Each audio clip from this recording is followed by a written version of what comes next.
नमस्कार दोस्तों, आज की वीडियो बहुत ही ज़्यादा महत्वपूर्ण है उन लोगों के लिए जिन्होंने रेलवे ग्रुप डी की परीक्षा दी थी। आप कहेंगे यार अब तो ज्वाइनिंग लेटर आना शुरू हो गए हैं, अब क्या महत्वपूर्ण है इसमें? बहुत ही ज़्यादा महत्वपूर्ण है। असल में होता क्या है कि जब भी हम कोई भी परीक्षा फॉर्म भरते हैं तो कुछ ना कुछ फीस देते हैं, वो सब में अलग अलग होती है। किसी में 100 होती है, किसी में 150 होती है, किसी में 300, किसी में 500, किसी में 1000।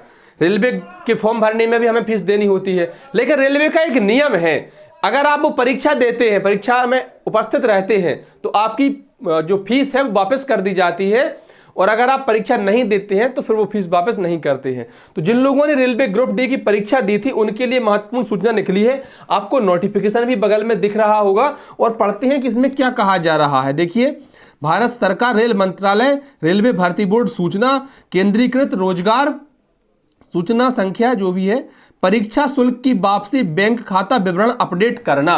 तो जो परीक्षा शुल्क हमने दिया था वो अब हमें वापस किया जा रहा है 4-5 साल बाद। तो देखिए, केंद्रीकृत रोजगार सूचना संख्या RRC 1/2019 के तहत लेवल 1 के पदों के लिए दिनांक 17/8/2022 से 11/10/2022 तक आयोजित CBT में शामिल सभी अभ्यर्थियों को रेलवे भर्ती बोर्ड परीक्षा शुल्क वापस करना शुरू कर दिया है। तो देखिए, जिन्होंने परीक्षा दी थी, जो परीक्षा में बैठे थे, उनका ही शुल्क वापस किया जाएगा। जिन्होंने फॉर्म भरा था और परीक्षा नहीं दी थी, उनका शुल्क वापस नहीं किया जाएगा। इस बात को आप भली भांति समझ लें। दूसरी लाइन में क्या लिखा है कि ऑनलाइन आवेदन भरते समय अभ्यर्थियों से नियमानुसार परीक्षा शुल्क वापस करने हेतु बैंक अकाउंट डिटेल एवं IFSC कोड सबमिट कराई गई थी।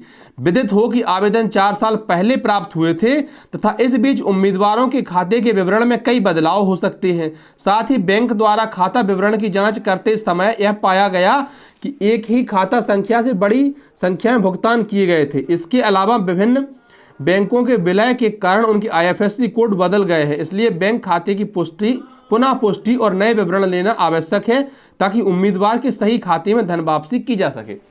असल में बात क्या है कि जो अपडेट, जब हमने अपनी जानकारी भरी थी वो 4 साल पहले फॉर्म भरे थे, तब से काफ़ी कुछ बदल गया है। बहुत सारे बैंकों के तो एक दूसरे में विलय भी हो चुके हैं, तो स्वाभाविक सी बात है उनके IFSC कोड बदल गए हैं, या फिर कुछ लोगों के खाते बंद हो चुके हैं, उन्होंने उन खातों को उपयोग करना बंद कर दिया है, किसी ने EKYC नहीं कराई, छोड़ दिए खाते। तो ऐसी कोई समस्या हो अगर आपके साथ, तो बाद में पता चले कि आपके बैंक खाते में राशि नहीं पहुंचे, इसलिए जरूरी है कि आप जो है अपनी जानकारी अपडेट कर दें। आगे देखिए कि CBT में शामिल सभी उम्मीदवारों को अपने बैंक खाता विवरण प्रदान करने की सुविधा के लिए रेलवे भर्ती बोर्ड ने बैंक खाता विवरण अपडेट करने के लिए एक अवसर प्रदान करने का निर्णय लिया है। तदनुसार रेलवे भर्ती बोर्ड की आधिकारिक वेबसाइटों पर एक अपडेट बैंक खाता लिंक प्रदान किया जाएगा, जो दिनांक 14 अप्रैल 2023 सुबह 10 बजे से 30 अप्रैल 2023 शाम 5 बजे तक लाइव रहेगा। अब ध्यान करिए, आज मतलब 14 तारीख को सुबह 10 बजे चालू हो गया था और वीडियो रिकॉर्ड करने पर अभी 11 बजे है। 10 बजे से चालू हो गया था, मैंने देख ली साइट खोलकर, और ये 30 तारीख तक शाम 5 बजे तक रहेगा। तो इस बीच में आपको अपनी जानकारी अपलोड करनी है। और 30 तारीख के लिए क्या बैठना, लास्ट डेट के लिए क्या बैठना, मेरी सलाह तो ये है कि जितने जल्दी हो सके उतने जल्दी अपडेट कर दीजिए, अगर आप चाहते हैं अपने परीक्षा शुल्क वापस पाना तो। और नहीं चाहते, आपने दान कर दिया रेलवे को, तो फिर क्या ही करना है। उम्मीदवारों को सलाह दी जाती है कि यदि कोई परिवर्तन हो तो वे अपने बैंक खाते का विवरण अपडेट करने के लिए इस अवसर का उपयोग करें। आगे देखिए भैया, उम्मीदवारों को यह सुनिश्चित करने के लिए अनुरोध किया जाता है कि सबमिट किया गया बैंक खाता संख्या और IFSC कोड सही है, तथा उन्हें सलाह दी जाती है कि वे इसे सबमिट करने से पहले सावधानी पूर्वक जांच लें और बैंक खाता विवरण एवं IFSC कोड देख लें। यह ध्यान दिया जाए कि सबमिट करने के बाद अपडेट किए गए बैंक विवरण में संशोधन संभव नहीं होगा। उम्मीदवारों द्वारा प्रस्तुत गलत विवरण के कारण धन वापसी में विफलता के लिए रेल भर्ती बोर्ड जिम्मेदार नहीं होगा, तथा इस संबंध में किसी भी पत्राचार पर विचार नहीं किया जाएगा। तो जब आप अपनी जानकारी अपडेट कर रहे होंगे तो यह भली भांति कंफर्म कर लें, पुष्टि कर लें इस बात की कि आपके द्वारा भरी गई जानकारी पूर्णतः सत्य है, इसमें किसी प्रकार का संशोधन नहीं होता है, और आपके बैंक खाते में अगर पैसा नहीं पहुंचता है तो किसी भी दावे पर फिर रेलवे भर्ती बोर्ड विचार भी नहीं करेगा। उन्होंने स्पष्ट कह रखा है, इसलिए आप सावधानी पूर्वक इसको भरें।